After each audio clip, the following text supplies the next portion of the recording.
When I became a poet, I didn't write because I needed an outlet, but for my love of music.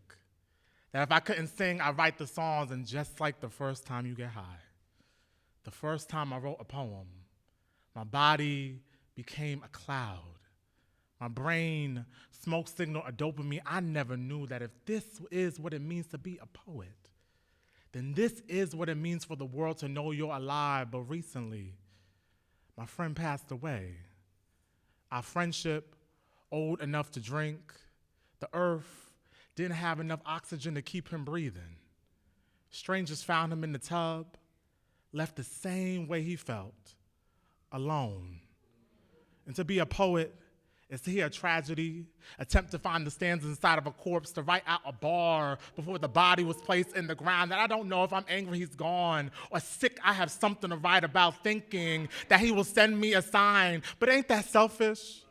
Trying to keep him here when he didn't want to be, or hypocritical, because sometimes I want to leave too, so I don't know if I'm writing to chase his high or chase his death.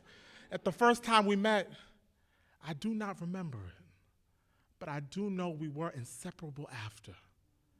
I remember the first time I went to your house, how it was broken, but you were worth coming back for. I remember the first time we went to a pride parade, how joy did not die that day, that maybe we saw ourselves in their freedom when we tried to find the freedom in ourselves, that you allowed me to be myself, and damn, isn't that all a child asks us for? I remember we skipped school and played games and laughed like we were living and living and living like it was the only thing we had to do. And now I'm older now, writing a poem because it is the only thing I know how to do, frustrated because life hasn't given me a chance to mourn you, to call to attend your funeral. All I have is a pen. And what is a poem in honor of someone's death if not a failed resurrection? So I cannot help but to blame myself. And everybody says, sorry for your loss, but they didn't know you.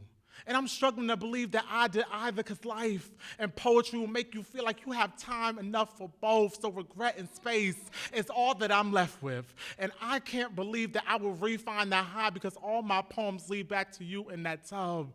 That the first time they told me you were gone, I was a sick kind of calm.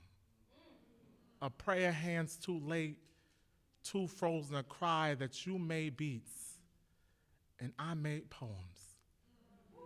So maybe we could have made music, kept each other on the ground, that maybe if we were younger again, you'd still be here, that I know to save you this time, that I just sent you a text, so there's still a chance to respond, still a chance to survive, so both of us can keep finding something to live for, so nobody has to say goodbye.